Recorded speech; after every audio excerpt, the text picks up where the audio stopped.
الحمد للہ رب العالمین والصلاة والسلام علی نبینا محمد صلی اللہ علیہ وسلم وعلی آلہ واصحابہ اجمعین ومن تبعہم بإحسان الی یوم الدین واشہد ان لا الہ الا اللہ وحدہ لا شریک لہ واشہد ان محمدا عبدہ ورسولہ۔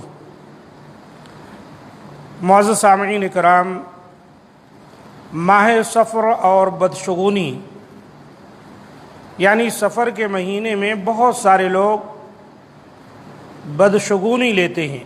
اس مہینے کو نحوست بھرا ہوا مہینہ سمجھتے ہیں، حالانکہ شریعت اسلام میں اس کے لیے کوئی گنجائش نہیں ہے۔ اللہ کے رسول صلی اللہ علیہ وآلہ وسلم نے فرمایا، اربع فی امتی من امر الجاہلیہ لا یترکونہن۔ جاہلیت کے کاموں میں سے 4 کام میری امت میں ایسے ہوں گے جنہیں وہ چھوڑنے پر تیار نہیں ہوں گے۔ نمبر 1، الفخر فی الاحساب، حسب یعنی قومیت کی بنیاد پر فخر کرنا کہ ہماری قوم، ہمارا قبیلہ، ہماری برادری فلاں ہے فلاں ہے۔ نمبر 2، والطعن فی الانساب، کسی کے نسب میں طعنہ زنی کرنا۔ اپنے حسب و نسب کو تو بہت اعلیٰ اور بلند قرار دے گا اور دوسرے کے نسب میں طعنہ کرے گا، اسے برا سمجھے گا۔ نمبر 3، والاستسقاء بالنجوم، ستاروں کے ذریعے قسمت کے احوال معلوم کرنا یا ستاروں کے ذریعے بارش طلب کرنا۔ یہ تیسری چیز ہے، نبی صلی اللہ علیہ وسلم نے فرمایا یہ میری امت میں رہے گی۔ اور نمبر 4، والنیاحہ، اور نوحہ کرنا، کسی کے مرنے کے بعد کسی کے مرنے پر زور زور سے رونا، اس کے کاموں کو، کرداروں کو، عادتوں کو یاد کر کے رونا۔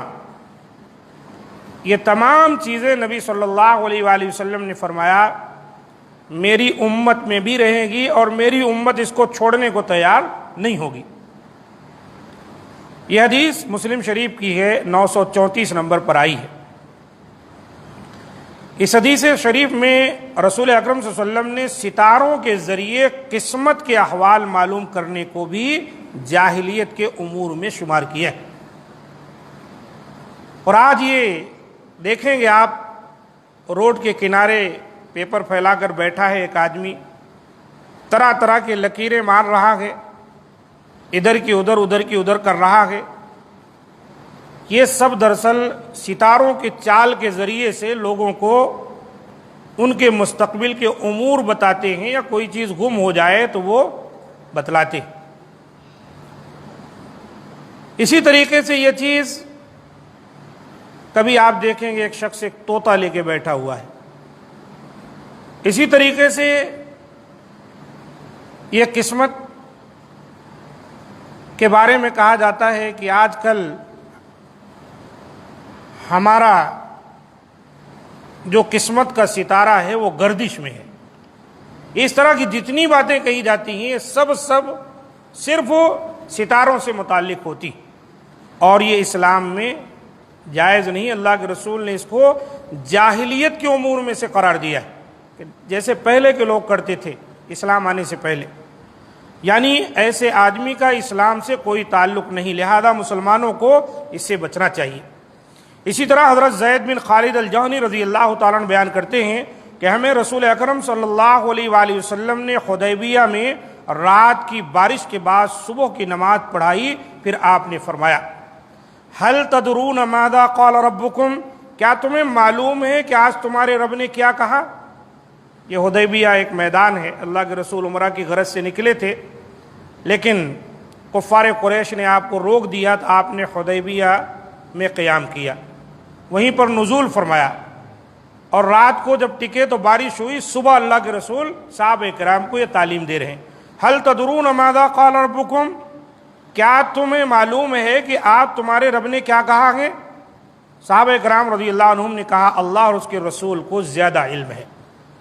تب آپ صلی اللہ علیہ وسلم نے فرمایا، قال، اللہ تعالیٰ نے فرمایا، اصبح من عبادی مؤمن بی وکافر فاما من قال مطرنا بفضل اللہ ورحمتہ فذلك مؤمن بی وکافر بالکواکب واما من قال مطرنا بنوع کذا وکذا فذلك کافر بی مؤمن بالکواکب۔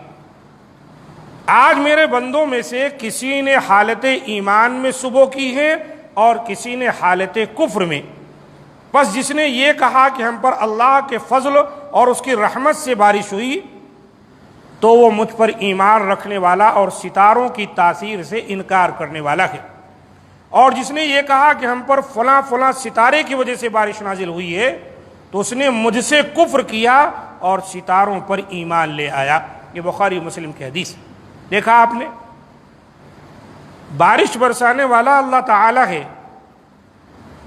لیکن اب اس کی نسبت ستاروں سے کر دینا، فلاں ستارہ فلاں نچھتر میں چلا گیا جس کی وجہ سے یہ بارش ہوئی، ہم نے اپنا عقیدہ برباد کر لیا، اللہ پر سے ہمارا ایمان اٹھ گیا اور ہم ان ستاروں پر ایمان لے آئے، اور یہی تو کفر ہے۔ اس حدیث سے ثابت ہوا کہ جو شخص موسمی حالات میں ستاروں کی تاثیر کا قائل ہو اللہ تعالیٰ سے کفر کرنے والا ہے۔ اسی طرح وہ شخص ہے جو کسی کی قسمت پر ستاروں کی تاثیر کا قائل ہو۔ نجومیوں کے بارے میں رسول اکرم صلی اللہ علیہ وسلم نے واضح طور پر فرما دیا ہے کہ ان لوگوں کا اسلام اور مسلمانوں سے کوئی تعلق نہیں جو نجومیوں کے پاس جائے یا خود نجومی بن جائے۔ اس طرح وہ بھی جو ان لوگوں کے پاس جائے اور ان کے سامنے اپنی مشکلات بیان کرے تاکہ وہ ستاروں وغیرہ کے ذریعے ان کا حل ڈھونڈے، تو آپ صلی اللہ علیہ وسلم نے فرمایا لیس منا من تطیر او تطیر لہ او تکہن او تکہن لہ او سحر او سحر لہ، وہ شخص ہم میں سے نہیں جو بدشگونی لے یا جس کے لیے بدشگونی لی جائے، یا جو علم نجوم کے ذریعے کہانت کرے یا جس کے لیے کہانت کی جائے، یا جو جادو کرے یا جس کے لیے جادو کا عمل کیا جائے۔ السلسلۃ الصحیحہ کی حدیث ہے 2195 نمبر کی۔ کتنا واضح ہے، اللہ کے رسول نے کہا لیس منا، وہ ہم میں سے نہیں ہے، ہماری شریعت پر نہیں ہے، ہمارے طریقے پر نہیں ہے۔ بدشگونی لینا یا کسی کے لیے بدشگونی کرنا کرانا، یا جو ہے کہانت کرنا، یا کوئی جا کر کہانت کسی سے کروائے، یعنی وہ فاعل مفعول دونوں اسلام سے ہاتھ دھو بیٹھیں گے۔ اس طرح جادو کرنا یا کسی کے لیے جادو کروانا، یہ سب کفر ہے اور اللہ کے رسول کی شریعت سے یہ ہٹ کرے۔ اسی طرح آپ صلی اللہ علیہ وسلم کی ایک حدیث اس طرح بھی ملتی ہے، من اتی عرافا فسألہ عن شیء لم تقبل لہ صلاۃ 40 لیلہ، جو شخص کسی کاہن یا نجومی کے پاس جائے اور اس سے کسی چیز کے متعلق سوال کرے تو اس کی 40 راتوں کی نماز قبول نہیں ہوتی۔ یہ مسلم شریف کی حدیث ہے۔ دیکھیں آپ، کاہن کے پاس جانا، کچھ اس سے پوچھنا، کچھ اس کی بھوشوانی پر یقین کرنا، یہ تمام چیزیں کفر ہے، کفر۔ اس لیے ان لوگوں کے پاس جانا اور ان سے قسمت کے احوال کے بارے میں سوال کرنا حرام بلکہ شرک ہے، جسے بعض لوگوں نے شرک اصغر کہا ہے۔ لیکن جو ستاروں کے ذریعے یا ہاتھوں کی لکیروں کو دیکھ کر قسمت کے احوال کے بارے میں پیشین گوئیاں کرتے ہیں، ایسے لوگوں کے پاس جانا اور ان سے اس طرح کے سوالات کرنا اتنا سنگین جرم ہے کہ ایسا کرنے والے کی 40 دن تک اور رات نمازیں قبول نہیں ہوتی۔ اور آج کل یہ چیز بہت عام ہو گئی ہے، ذرا سا کوئی مسئلہ ہوا نہیں تو بالخصوص عورتیں ایسے ہی جو ہے لوگوں کے پاس پہنچ جاتی، پیروں فقیروں کے پاس، بعض تو جو ہے پنڈتوں کے پاس، اوجھا رہتے ہیں ان کے پاس، یا ایسے ہی جو ہے مستقبل کی خبریں دینے والے اور بعض نجومی لوگ ہوتے ہیں، دکانیں سجائے بیٹھے ہوئے ہیں، کذاب قسم کے لوگ، وہاں جا کر اپنا ہاتھ بتانا، اپنی قسمت معلوم کرنا، یا جو ہے میاں بیوی کے درمیان جدائی کے لیے کوئی کوشش کرنا، یا محبت کے لیے کوشش کرنا، کسی رشتے کو توڑنے کے لیے کوشش کرنا، کسی پر جادو کروانا، یہ تمام چیزیں کیا ہے؟ بہت بڑا گناہ ہے، گناہ کبیرہ ہے۔ اور ایک حدیث میں تو آپ صلی اللہ علیہ وسلم نے فرمایا فقد کفر بما انزل علی محمد، کوئی کسی کاہن اور عراف کے پاس جائے، وہ جو کچھ کہے اس کی تصدیق کرے، تو گویا کہ ایسے شخص نے آپ صلی اللہ علیہ وسلم پر جو شریعت نازل ہوئی ہے نا، اس کا کفر کر دیا، اس کا انکار کر دیا۔ اس لیے سفر کا مہینہ نحوست بھرا نہیں ہے، اس میں کسی قسم کی کوئی بدشگونی نہیں لینی چاہیے۔ عام مہینوں کی طرح یہ بھی ایک مہینہ ہے، چلتے پھرتے اپنا کام کرتے رہنا چاہیے۔ بدشگونی اور نحوست اگر کہیں ہے تو وہ ہماری ذات میں ہو سکتی ہے، بدعمالیوں کی وجہ سے۔ ہم کو چاہیے اپنی اصلاح کریں، اللہ پر بھروسہ کریں، اللہ پر توکل کریں، اور بیکار قسم کے کاموں میں نہ پڑیں۔ یہ سب مشرکوں اور کافروں کا شیوا ہے۔ اللہ تعالیٰ سے دعا ہے کہ مولا کریم ہم تمام کو ان باتوں کو سمجھنے اور اس کے مطابق عمل کی توفیق دے۔